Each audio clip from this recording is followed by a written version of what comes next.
Hello everyone, my name's David Edgar, I'm the host of Heart and Hand the Rangers podcast, and I'm joining you tonight after Rangers got through to the next round of the Scottish Cup with a 1-0 victory away to St Johnstone in Perth. My eyes are needing a good bath with Optrex after that one. It was not pretty, but cup football, all that matters is getting through, as they say.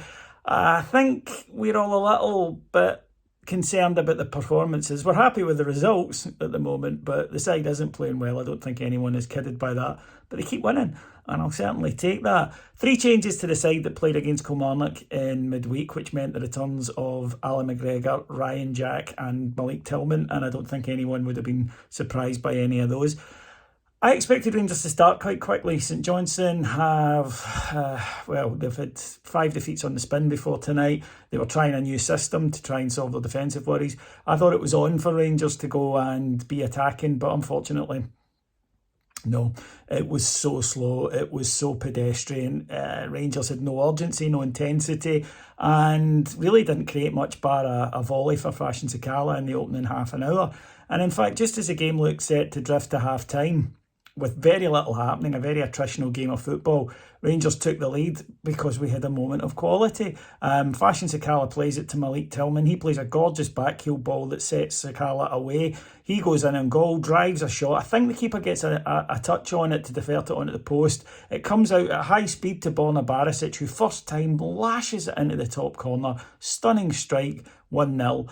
And again, you're thinking, right, okay, well, we've not been good in the first half, we have been good in the second, but Rangers didn't really get into gear in this match at all. Now, the pitch was awful, which seems to be a running theme at the moment, but even so, I felt that we were too safe in possession, that we weren't trying to make things happen enough, and because of that, that kept St Johnstone in the game. They weren't good.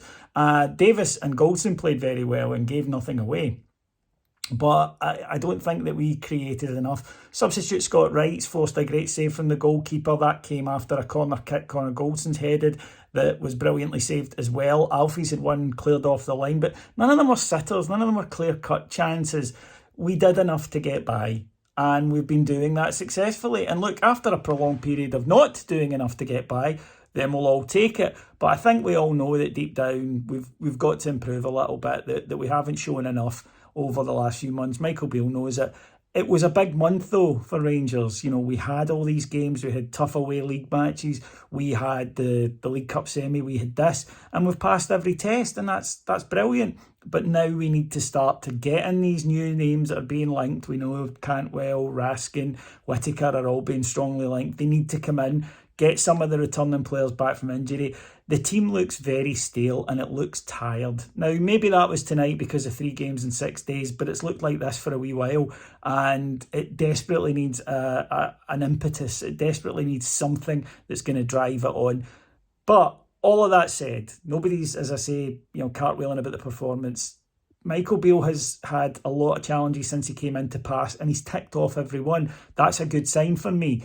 It just means now that he needs to be able to put his own stamp on this team. I like the fact the guys that we're linked with are all early 20s. This team needs energy. It lacks energy. It feels old in certain positions. The midfield tonight, again, just did not function properly. And we brought Alex Lowry on for 10 minutes at the end, and he played through 2 superb balls, and that's why people have been banging on about Alex Lowry. He does things that other players don't. This team needs risk takers. We don't have enough of them. But what we do have is a spot in the next round of the Cup, and we've got St Johnstone at home at Ibrox next week. We've got a week to get ourselves rested, fit, new players in. I'm expecting a much better performance then. If you want to hear more about that, you want to hear about the incomings as soon as they arrive, anything at all, go to Heart and Hand over on Patreon. That's patreon.com/Heart and Hand. I'll talk to you again next week after we play St Johnstone. Live coverage from Ibrox. Till then, take care. Bye-bye.